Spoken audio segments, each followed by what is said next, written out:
I'm Grace, 22 years old, and 2 weeks ago I collapsed on stage in front of 3,000 people. On the day I was supposed to give the valedictorian speech. The doctors said I had a brain tumor. They needed to operate immediately. They called my parents. No one answered. 3 days later, when I finally woke up surrounded by beeping machines and IV tubes, the first thing I saw wasn't my family's worried faces. It was an Instagram post from my sister. The whole family smiling in front of the Eiffel Tower with the caption, "Family trip in Paris. Finally, no stress, no drama." I said nothing.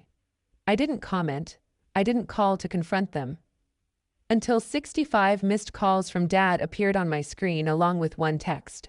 "We need you. Answer immediately." That's when I realized they weren't calling because they missed me. They were calling because they needed something else entirely. Before I continue, if you find this story worth hearing, please take a moment to like and subscribe, but only if you genuinely want to hear how this ends. And if you're watching right now, drop a comment telling me where you're from and what time it is there. Now, let me take you back 4 weeks ago, to the day everything started falling apart. 4 weeks before graduation.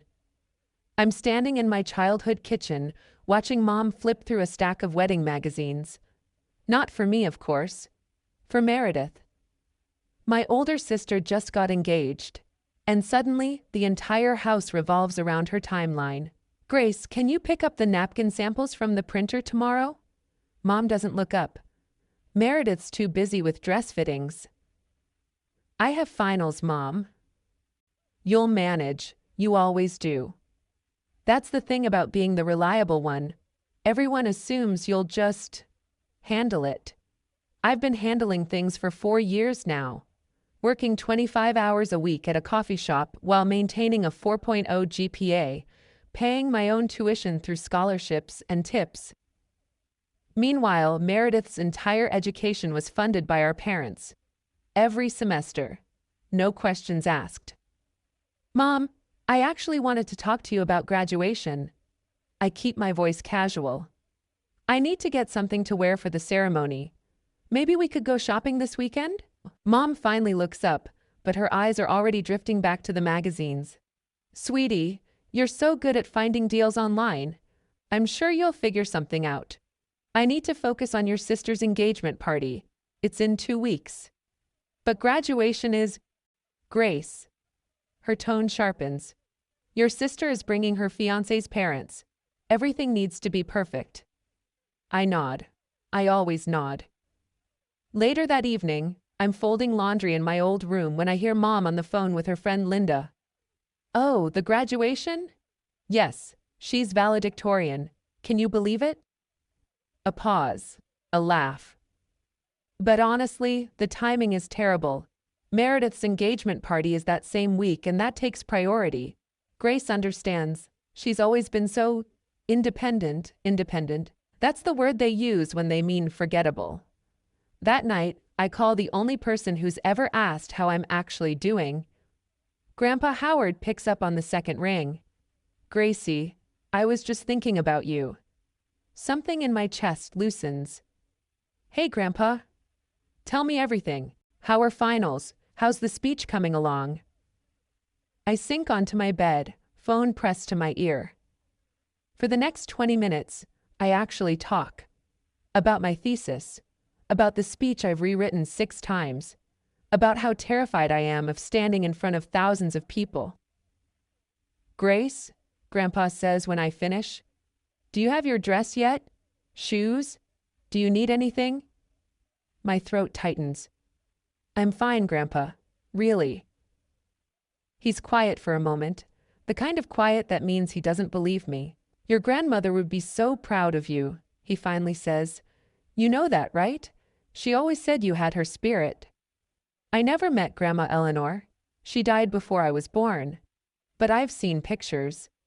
Everyone says I look exactly like her. The same dark hair, the same stubborn chin. "I'll be there, Grace. Front row. I wouldn't miss it for the world." "Thanks, Grandpa." My voice cracks slightly. "That means a lot." And Grace? I have something for you. A gift. Your grandmother wanted you to have it when you graduated. I've been holding on to it for years. Before I can ask what it is, Meredith bursts into my room without knocking. Grace, did you use my dry shampoo? I can't find it anywhere. I cover the phone. I don't use your stuff, Meredith.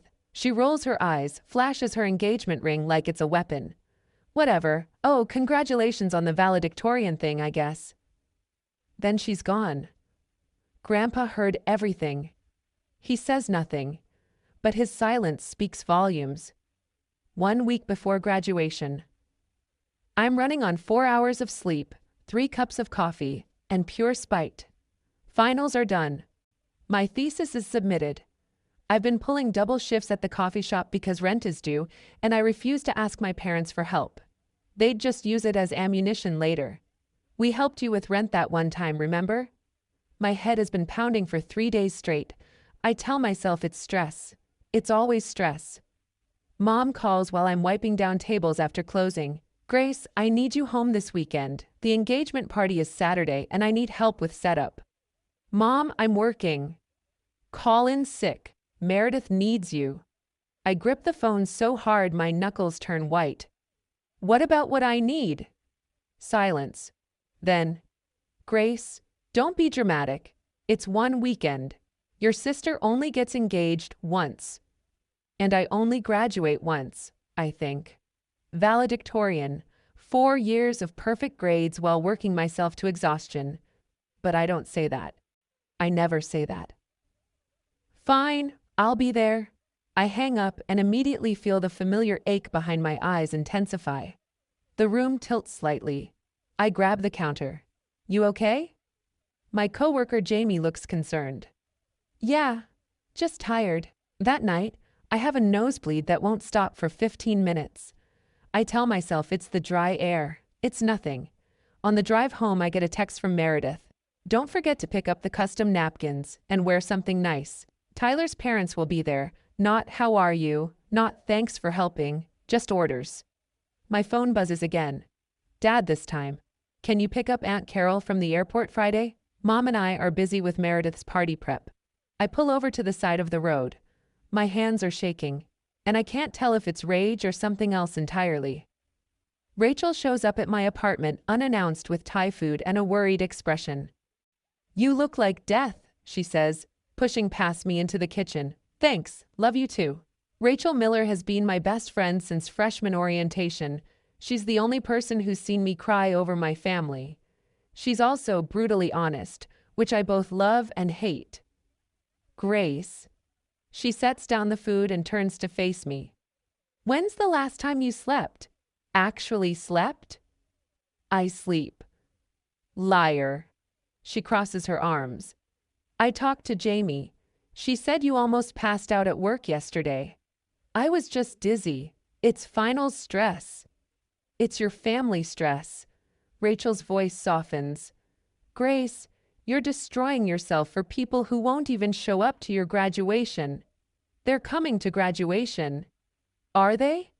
I open my mouth to argue, then close it, because the truth is I don't know. Mom hasn't mentioned it in weeks. Dad keeps forgetting the date. Meredith doesn't even know I'm valedictorian. They'll come, I say weakly. It's my graduation. Rachel sits down across from me. Babe, in 4 years they haven't come to a single award ceremony. Not one. Remember when you won that teaching fellowship? Who was in the audience? You. And Grandpa. Exactly. She reaches across the table and takes my hand. Grace, you don't have to keep setting yourself on fire to keep them warm. They're not even looking at the flame. My eyes sting. I blink rapidly. That night after Rachel leaves, I'm brushing my teeth when my vision suddenly doubles. I grip the sink. The headache is back, worse than before. I should see a doctor, I think, but there's no time. The engagement party is tomorrow. I swallow 2 more ibuprofen and go to bed. My phone lights up, a text from Rachel. If anything happens, call your grandpa. He's the only one who actually cares. I don't respond. But I don't delete the message either. Meredith's engagement party. I've been on my feet for 6 hours, setting up chairs, arranging flowers, refilling champagne glasses, playing the role I was born into, the invisible support system. The backyard looks stunning. White lights strung across the oak trees, a 3-tiered cake that cost more than my monthly rent. 40 guests in cocktail attire, laughing and toasting to my sister's future. No one asks about mine. Grace, more champagne over here. Mom waves from across the lawn. I grab another bottle and make my way through the crowd. My head is pounding. I smile through it. Meredith is holding court near the fountain, Tyler's arm around her waist. She's 3 glasses of champagne deep and glowing. Everyone, this is my little sister. She pulls me into the spotlight. Grace does everything around here. Seriously, I don't know what we'd do without her. Scattered applause, a few polite smiles. Then Meredith leans in, her voice carrying just far enough. She's so good at, helping. She's going to be a teacher. Can you imagine? Wiping noses for a living. Laughter. Light, dismissive laughter. I keep smiling. My face hurts. Oh, and she's graduating next week. Meredith adds like an afterthought. Veil something? What's it called again? Valedictorian, I say quietly. Right, that. Meredith waves her hand. She's always been the smart one. But smart doesn't buy Louboutins, does it? More laughter. I excuse myself to the kitchen, lean against the counter, breathe. Through the window, I notice an older man watching the scene. I recognize him, Mr. Patterson, Grandpa's former colleague. His expression is unreadable. My phone buzzes, a text from an unknown number. Your grandfather should know how your family treats you. I look up. Mr. Patterson raises his glass slightly in my direction, then turns away. My hands are trembling. But this time, I don't think it's just the humiliation. After the party, I'm alone in the kitchen, elbow deep in dishes. Everyone else is in the living room, cooing over engagement photos. Mom walks in, face flushed with wine and satisfaction. Grace, I have wonderful news. I don't turn around. What is it? We're going to Paris, the whole family. Tyler's treating us to celebrate the engagement. My hands stop moving in the soapy water. Paris? When? Next Saturday. We fly out Friday night. Friday night. Graduation is Saturday morning. Slowly, I turn around. Mom, my graduation is Saturday. She waves her hand. I know, sweetie, but the flights were already booked when we realized. Tyler got such a good deal. You're missing my graduation for a vacation. Don't say it like that. Mom frowns. It's not just a vacation. It's for your sister. I'm valedictorian, Mom. I have to give a speech. And you'll be wonderful. You don't need us there, Grace. You've always been so self-sufficient. I stare at her, waiting for her to hear herself, waiting for something to click. Nothing does. Dad agrees with this? As if summoned, Dad appears in the doorway. He can't meet my eyes. Grace, your mother and I discussed it. Meredith needs family support right now. She's going through a big life change. And graduating valedictorian isn't a big life change? You're strong. Dad's voice is tired. You don't need us the way your sister does. The room tilts. I grab the counter. Grace? Mom's voice sounds far away. You look pale. I'm fine. I'm not fine. My vision is blurring at the edges. The headache is screaming now, a sharp pressure behind my left eye. I need to go, I manage. Early shift tomorrow. I walk out before they can respond. In the car, I sit in the darkness for 10 minutes. Then I drive to my empty apartment and cry until I can't breathe. 3 days before graduation. I'm lying on my apartment floor because getting up feels impossible. Rachel's voice crackles through speakerphone. They're skipping your graduation for a vacation? A vacation? It's for Meredith's engagement. Grace, stop making excuses for them. I'm not making excuses. I'm just accepting reality. That's worse. I stare at the ceiling. There's a water stain shaped like a broken heart. Fitting. 4 years, Rachel continues. 4 years you worked yourself half to death, and they can't postpone one trip? Apparently not. She goes quiet, then softer. How are you feeling? Physically, I mean. You sounded weird on the phone yesterday. I'm fine, Grace. Really, just tired. That night, I wake up at 3 a.m. with the worst headache of my life. The pain is so intense I actually whimper. I stumble to the bathroom. Blood. My nose is bleeding again. Heavy this time. It won't stop. I sit on the cold tile floor, head tilted back, waiting. 15 minutes.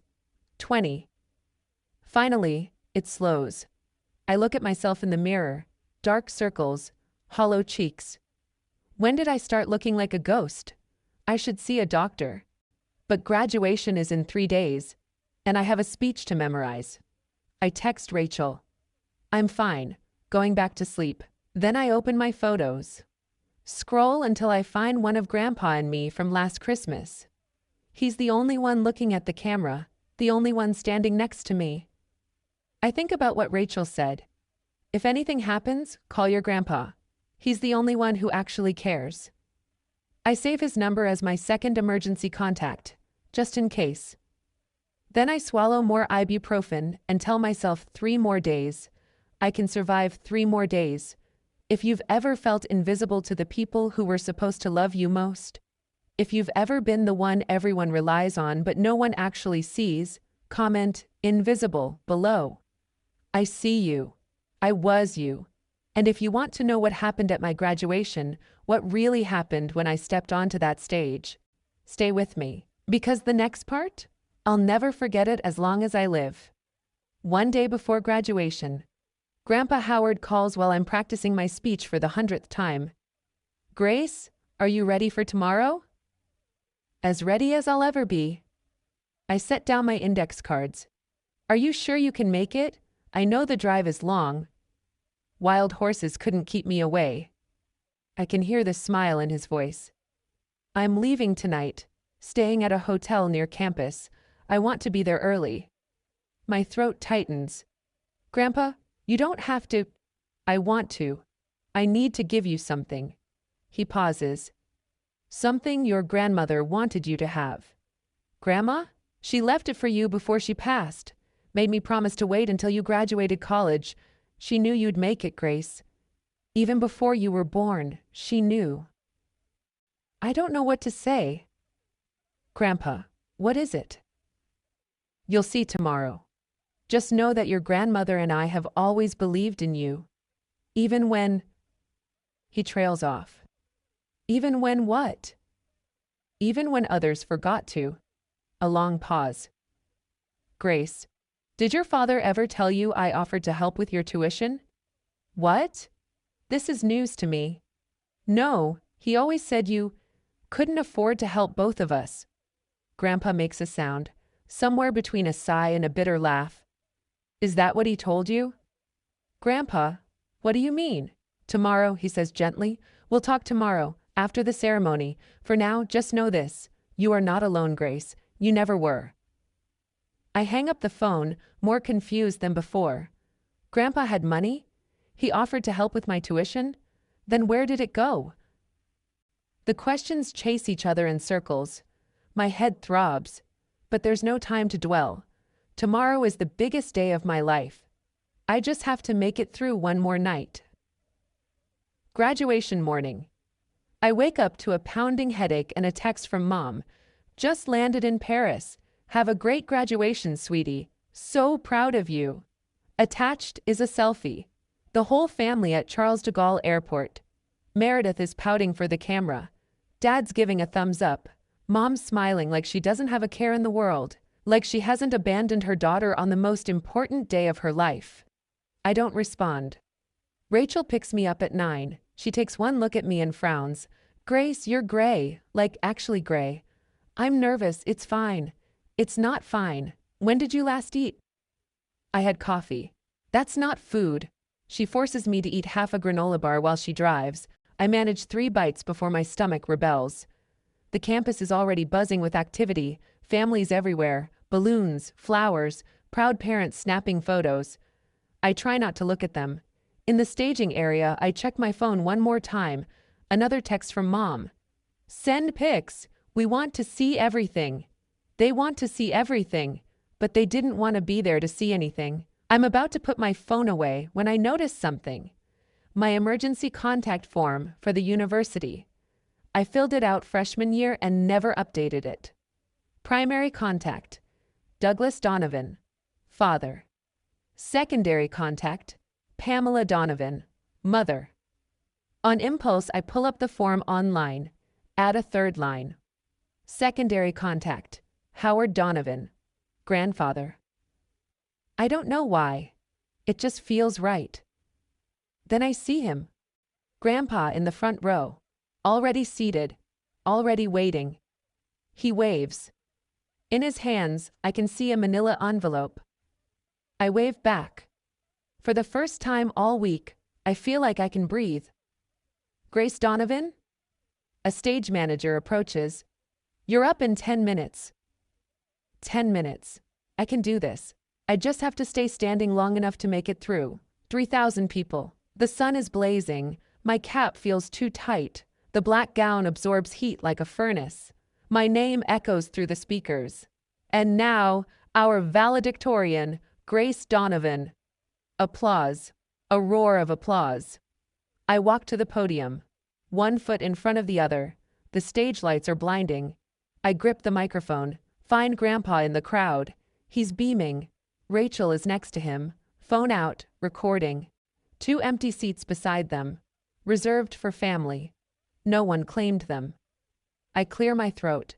Thank you all for being here. Today, I stand before you not just because of grades or test scores, but because of the people who believed in me. The words are there. I've practiced them 1,000 times. But something is wrong. The stage tilts. My vision narrows, tunneling to a single point. The microphone slips. I hear my own voice, distant, strange. Believed in me when I couldn't. Pain explodes behind my eyes, white hot, blinding. The world spins. I see Grandpa's face, confusion turning to horror. I see Rachel standing up. I see the 2 empty seats. And then I see nothing. My body hits the stage floor with a sound I'll never forget, screaming. Somewhere far away, people are screaming. Call 911. Get a doctor. Someone call her family. Hands on my face, Rachel's voice shaking. Grace, Grace, can you hear me? Grandpa's weathered hand gripping mine. I'm here, sweetheart. I'm here. I try to speak, try to tell them I'm okay, but the darkness is swallowing me whole. The last thing I hear before everything goes black is a stranger's voice, urgent and panicked. We're calling her parents now. Does anyone have their number? They won't answer, I think. Then I'm gone. This part of the story I didn't witness myself. Rachel told me later, when I could finally bear to hear it. The ambulance took 14 minutes. I was unconscious the entire time. At the hospital, doctors moved fast. CT scan, then MRI. Their faces got grimmer with each result. Brain tumor, the neurosurgeon told Rachel and Grandpa in the waiting room. Pressing on her frontal lobe, we need to operate immediately. Operate? Rachel's voice cracked. Right now? Within the hour. We need family consent. Rachel pulled out my phone, found my parents' number. First call, straight to voicemail. Second call, straight to voicemail. Third call, voicemail. Please, Rachel begged into the phone. Grace is in the hospital. It's an emergency. Call us back. Nothing. Grandpa tried next, called his son directly. Douglas picked up on the 5th ring. Dad, we're at the airport about to board. Grace collapsed at graduation. She has a brain tumor. She's in surgery in 40 minutes. Silence on the other end. Then Douglas's voice, strangely calm. Dad, we're about to take off. Can you handle things? We'll call when we land. Rachel told me Grandpa's face turned to stone. Your daughter is about to have emergency brain surgery, he said slowly. And you're asking me to handle it? Dad, the flight is 12 hours. By the time we get back, she'll be out of surgery anyway. There's nothing we can do from here. A long pause. Douglas, I want you to hear this clearly. If you get on that plane, don't bother calling me again. But Douglas did get on that plane. They all did. Grandpa signed the consent forms as my emergency contact. And when they wheeled me into surgery, I had two people waiting, my grandfather and my best friend. My family was 30,000 feet in the air, choosing Paris over me. I wake up 3 days later.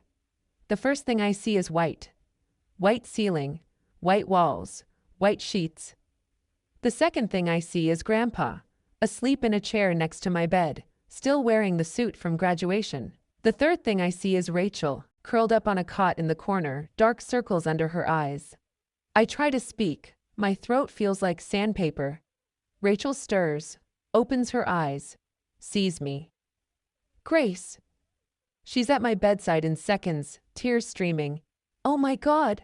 Grace! Grandpa wakes, his face crumbles with relief.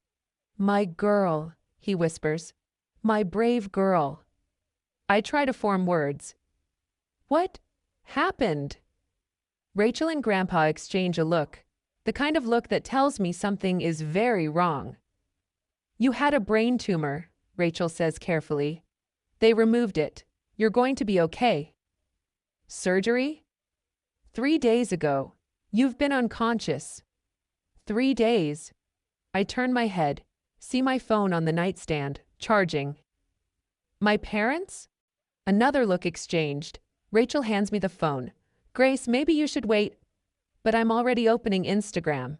And there it is, posted 18 hours ago. A photo of my entire family, Mom, Dad, Meredith, standing in front of the Eiffel Tower at sunset. The caption, family trip in Paris. Finally, no stress, no drama. Blessed #family time. 247 likes. 32 comments, all gushing. I scroll through the other photos. Champagne at a cafe. Meredith in a couture dress. Dad eating croissants. Not one mention of me. Not one. Grace. Rachel's voice is gentle. They know you're in the hospital. Grandpa called them. I look at my grandfather. His jaw is tight. They know. I stare at the photo again. No stress, no drama. That's what I am to them. Stress, drama. I close Instagram. I don't cry. I don't have the energy left to cry. 4 days after surgery, I'm getting stronger. The doctors say the tumor was benign. They caught it just in time. I don't post on social media. Don't comment on Meredith's photos. Don't call to confront my parents. I just exist, heal, try to process. Grandpa visits every day. Rachel practically lives in my hospital room. The nurses know them both by name now. You need to eat more, Grandpa says, pushing a container of soup toward me. I'm not hungry. Grace Eleanor Donovan, you will eat this soup or I will spoon feed you myself. I almost smile. Almost. That evening, Rachel goes home to shower. Grandpa falls asleep in his chair. I'm finally alone with my thoughts. That's when my phone lights up. 1 missed call from Dad, 5 missed calls from Dad, 20 missed calls from Dad, 65 missed calls from Dad. My heart stutters. Then the texts start appearing. Dad. Grace, call me back, important. Dad. Answer your phone. Dad. We need to talk, now. Dad. Grace, this is urgent. Call immediately. Mom. Honey, call your father, please. Meredith. Grace, what did you do? Dad is freaking out. I scroll through them. 65 missed calls, 23 texts. Not one asks how I am. Not one says we're sorry. Not one says we love you. Just, we need you. Answer immediately. I show Grandpa when he wakes up. His face darkens. They know, he says quietly. Know what? He takes a deep breath. Grace, there's something I need to tell you. Something about why they're really calling. What do you mean? It's not because they're worried about you. His voice is heavy. It's because I told them about the gift. Your grandmother's gift. And they just realize what they might lose. My blood runs cold. Grandpa, what gift? He looks at me with tired, sad eyes. It's time you knew the truth. Grandpa pulls his chair closer, takes my hand. 22 years ago, when you were born, your grandmother and I made a decision. We opened an education savings account in your name.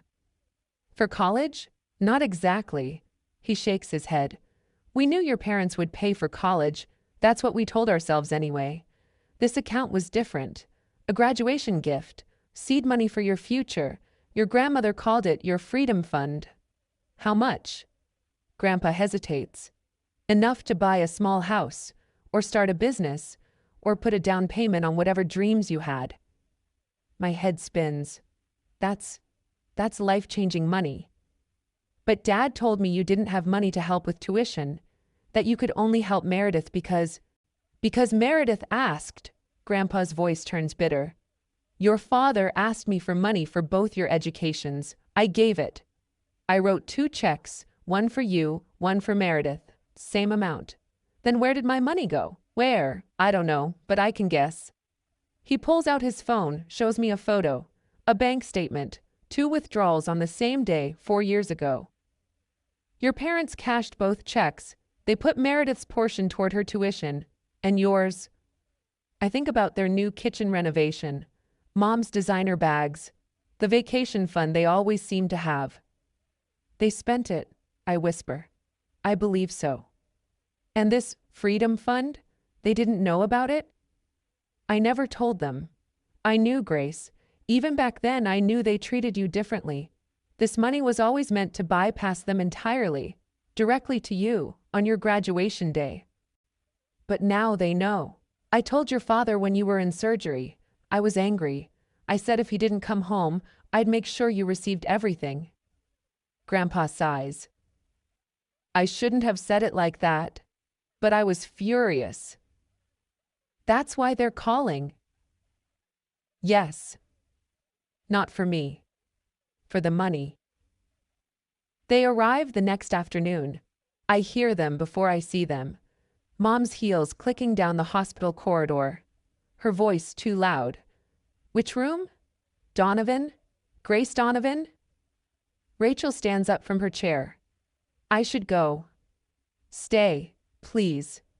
She nods, takes a position by the window. The door bursts open. Mom sweeps in first, face arranged in perfect maternal concern. Grace, baby, we came as fast as we could. She leans down to hug me. I don't hug back. You came as fast as you could, I repeat slowly. 5 days after I nearly died. The flights were fully booked. Instagram says you posted from the Louvre yesterday. Mom's face flickers. We were trying to make the best of a difficult situation. Dad enters behind her. He looks tired. He can't meet my eyes. Then Meredith, shopping bags in hand, actually carrying shopping bags into a hospital room. Hey, Grace. She doesn't approach the bed. You look better than I expected. Rachel makes a sound in the corner. I don't look at her, but I can feel her rage from across the room. Meredith, I say calmly. I had brain surgery. I know. That's so crazy, right? She sets down her bags. Anyway, we cut the trip short, so you're welcome. The room falls silent. Then Mom clears her throat. Grace, sweetheart, we should talk, as a family. She looks pointedly at Rachel. Privately. Rachel stays. Grace. Rachel was here when I woke up. Rachel held my hand before surgery. Rachel stays. Mom's lips thin. But before she can argue, the door opens again. Grandpa Howard. The temperature drops 10 degrees. Dad stiffens. Dad! Douglas! Grandpa's voice is ice. Pamela? Meredith. He walks to my bedside, takes my hand. I see you finally found time in your schedule. Mom starts to speak. Grandpa cuts her off. Don't. Just don't. If your family has ever come running back, not because they missed you, but because they needed something from you, drop "they came back" in the comments. I know that feeling. I know how it hollows you out. But here's the thing. What happened next in that hospital room? It changed everything. I'd been waiting my whole life to say what I was about to say. So hold on. Because this is where it gets real. Dad tries first. Dad, can we talk about this rationally? Rationally? Grandpa's voice is quiet, which is somehow worse than yelling. Your daughter collapsed on stage. She had a brain tumor. The hospital called you 47 times. We were on a plane. You weren't on a plane. You were at the gate. I talked to you, Douglas. You chose to board anyway. Mom steps forward. Howard, this is a family matter. Grace is family. She's my family. And for 22 years, I've watched you treat her like she doesn't exist. That's not true. Mom's composure cracks. We love Grace. You love what Grace does for you. There's a difference. Grandpa turns to Dad. Tell me, Douglas, when's Grace's birthday? Dad blinks. March. No. April. October 15th, I say quietly. It's October 15th, Dad. He has the decency to look ashamed. Grandpa continues. What's her favorite book? Her best friend's name? What job did she just accept after graduation? Silence. Rachel's jaw is tight. She knows all these things. She's known them for 4 years. Meredith rolls her eyes. Grandpa, this is ridiculous. We didn't fly all the way back to play 20 questions. No, Grandpa says. You flew back because you heard about the money. The word lands like a bomb. Mom's face goes pale. We came because Grace was sick. You came because I told Douglas that Grace would receive her inheritance directly, without you as intermediaries. Grandpa's eyes are hard. Suddenly, after 4 years of ignoring her, you're concerned about her welfare? That inheritance belongs to the family. That inheritance belongs to Grace. Grandpa's voice rises for the first time. Her grandmother left it for her, not for Meredith's destination wedding, not for your kitchen remodel. Mom opens her mouth, closes it. I watch the calculations happen behind her eyes, and something in me goes cold. You want to know the truth, Howard? Mom's voice shifts, something raw breaking through. Fine. You want truth? Dad reaches for her arm. Pam. She shakes him off. No, he wants to make me the villain? Let's have it out. She turns to me. Her eyes are wet, but not with guilt, with something older, something wounded. You want to know why I've always kept my distance from you, Grace? Because every time I look at you, I see her. Who? Eleanor. Mom spits the name like poison. Your precious grandmother. The woman who spent 30 years making me feel like I wasn't good enough for her son. Grandpa goes very still. The first time I came to this family, Mom continues, Eleanor looked at me like I was dirt under her shoes. 26 years of snide comments. 26 years of Douglas, are you sure about this one? 26 years of never being enough. I can't speak. And then she died, and I thought, finally I can be accepted. Mom laughs bitterly.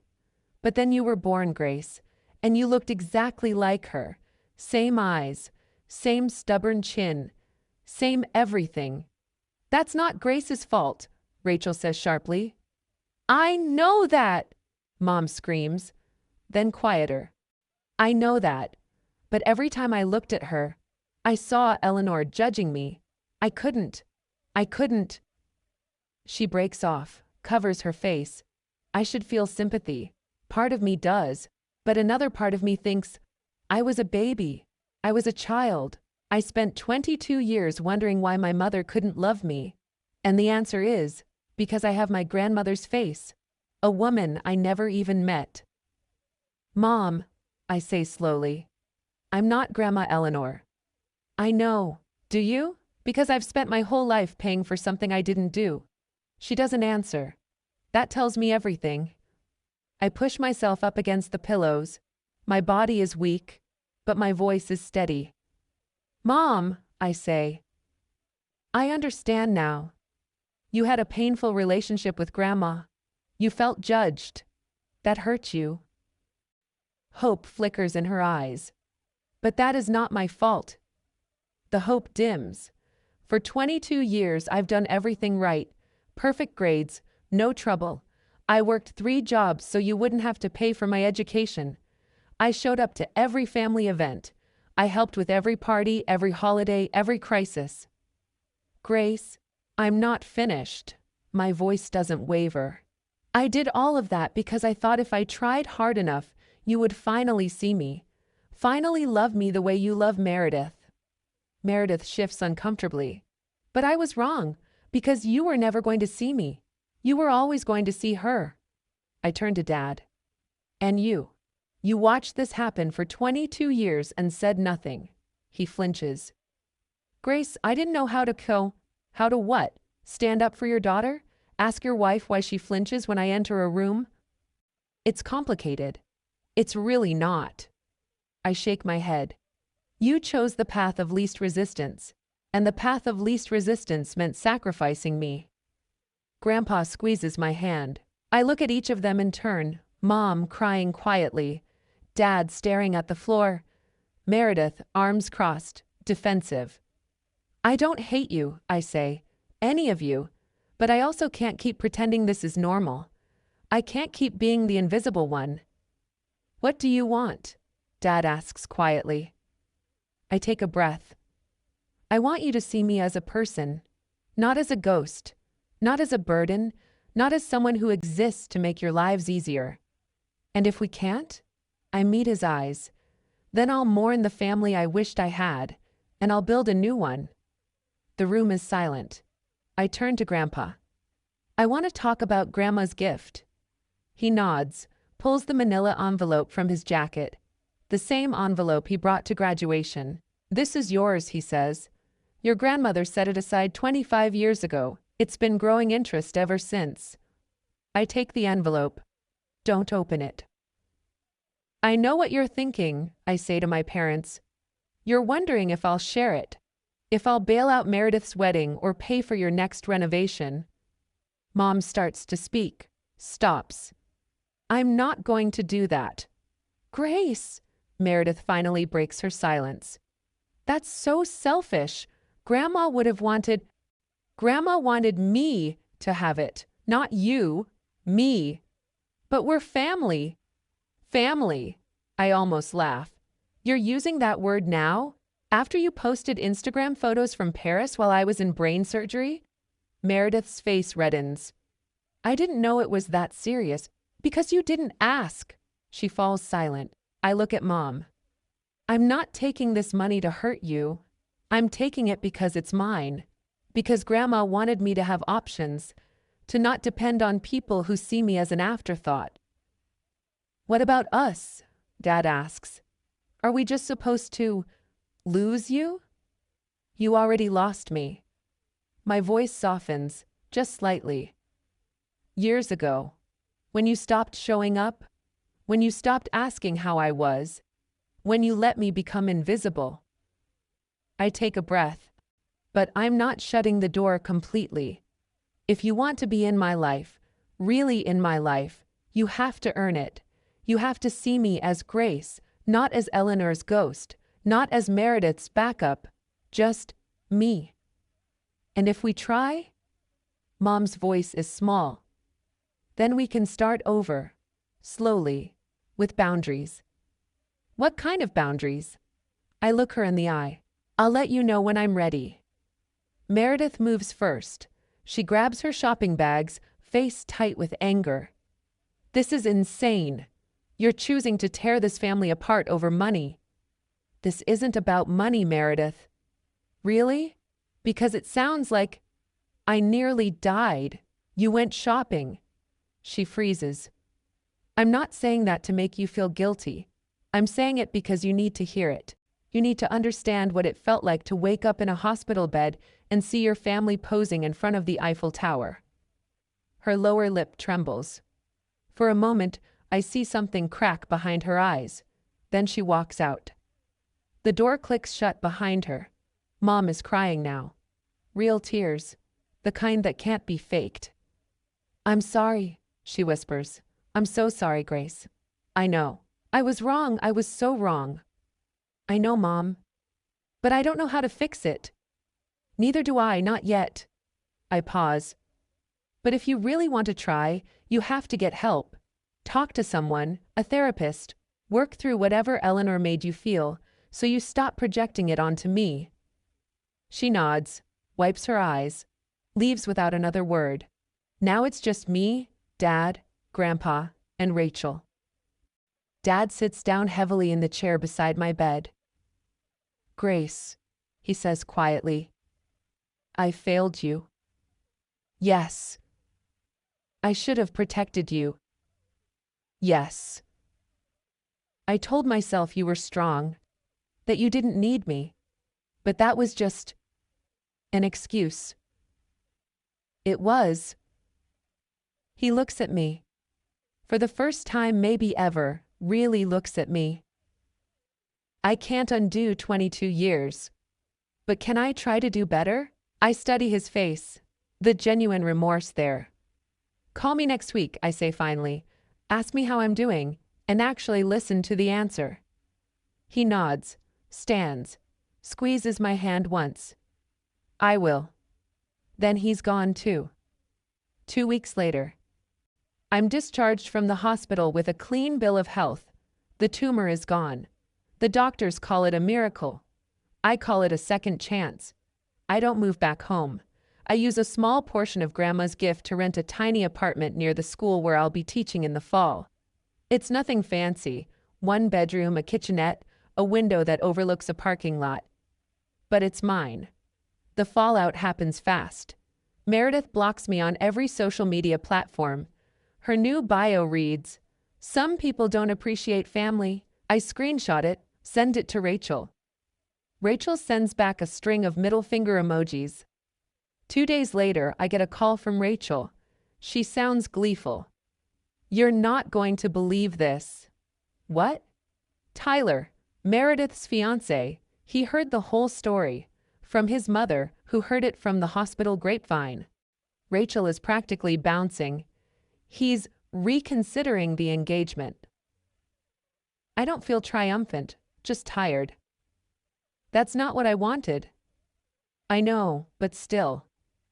A week after that, I see on Facebook that the engagement party photos have been deleted. Then the engagement announcement itself. Mom texts me, "Meredith is devastated. I hope you're happy." I stare at the message for a long time. Then I type back, "I'm not happy about her pain, but I'm not responsible for it either." She doesn't respond. Dad, to his credit, does call. The following Tuesday, right when he said he would. "Hi, Grace." "Hi, Dad. How are you feeling?" "Better. Still tired, but better." A pause. Then, "What did you have for dinner last night?" I almost smile. Such a small question, but he's never asked it before. "Pasta," I say. "With Rachel." That sounds nice. It's awkward, stilted, but it's something. For now, it's enough. 3 months later, I'm standing in my new classroom arranging desks, 8th grade English. 26 students starting Monday. Rachel is helping me hang posters, or rather, criticizing my poster placement while eating my chips. "A little to the left," she says, mouthful. "No, your left. I don't know why I keep you around, because I'm delightful and you love me." I can't argue with that. The room is starting to look like mine. Bookshelves I found at a thrift store, a reading corner with mismatched pillows, a bulletin board that says, "Every voice matters." My phone buzzes. "Grandpa." "How's the setup going?" "Almost done. Are we still on for dinner Sunday?" "Wouldn't miss it." I hear him smile through the phone. "Your grandmother would be so proud, Grace, building your own classroom, your own life." My eyes sting. I wish I'd known her. "You would have loved each other." He pauses. "Speaking of which, I found something while cleaning out the attic, a letter she wrote before she passed, addressed to my future granddaughter." I grip the phone. "What?" "She wrote it 25 years ago, before your mother was even pregnant. She just knew somehow. What does it say? That's for you to find out. I'll bring it Sunday. After he hangs up, I sit down in my teacher's chair, the one I'll use every day for the next school year. Rachel plops into a student desk. You okay? She wrote me a letter before I was born. Rachel's eyes widen. That's kind of amazing. Yeah. I look around my classroom, at the life I'm building from scratch. It is. Outside, the sun is setting. Golden light streams through the windows. For the first time in months, maybe years, I feel like I'm exactly where I'm supposed to be. 1 month later. A knock on my apartment door. Sunday afternoon. I open it to find Dad standing there holding a cardboard box. Hi, Grace. I blink. Dad? I wasn't expecting. I know, I should have called. He shifts the box in his arms. Can I come in? I step aside, let him enter. My apartment is small but cozy now. Plants in the window, photos on the shelf, Rachel at graduation, Grandpa and me at a restaurant, my students' artwork from the first week of school. Dad looks around, taking it in. You've made this nice. Thanks. He sets the box on my tiny kitchen table. I brought you something. What is it? Open it. I pull back the cardboard flaps. Inside, photo albums, old books, a hand-embroidered handkerchief. Grandma Eleanor's things, I whisper. Your mother was going to throw them out. Dad won't meet my eyes. I couldn't let her. I lift the handkerchief. Delicate flowers stitched along the edges, the initials ED in the corner. Dad, I don't know what to say. I know I can't fix 22 years. His voice is rough. I know I failed you in ways that can't be undone, but I wanted you to have these, to know where you come from. I set the handkerchief down. Look at my father. He looks older than I remember, tired, uncertain. I'm not asking for forgiveness, he says quietly. I'm just asking for a chance to be better. I think about all the years of silence, all the missed birthdays and empty seats, but I also think about those Tuesday phone calls, awkward and stilted but consistent, every single week. Okay, I say finally. Okay? Okay, you can try. I pause. But Dad, trying means showing up, not just when it's convenient. He nods, swallows hard. I understand. Do you want coffee? He almost smiles. I'd like that. 6 months after graduation. I'm sitting at my desk after the last bell. The classroom is quiet now. 26 chairs, 26 stories, 26 kids who will come back tomorrow expecting me to teach them how to find their voices. A knock on my door. Ms. Donovan? It's Marcus, one of my quieter students. Can I ask you something? Of course. He shuffles in. 13 years old, always in the back row, rarely speaks up. Did you ever feel like no one sees you? My heart clenches. Yes, I tell him honestly. For a very long time, I felt exactly like that. What did you do? I think about my answer carefully. I found people who did see me. My grandfather. My best friend. And eventually, I tap my chest. I learned to see myself. That's it? That's a lot harder than it sounds. I smile. But once you know your own worth, you stop needing everyone else to tell you. He nods slowly. Thanks, Ms. Donovan. After he leaves, I stay at my desk a while longer. On my phone, there's a photo I look at sometimes. Me at 6 years old, holding my grandmother's hand in a picture I've never seen before. Grandpa found it in the box of Eleanor's things. She's smiling down at me. Even though she died before I turned 1, in this photo, she's looking at me like I'm the most important person in the world.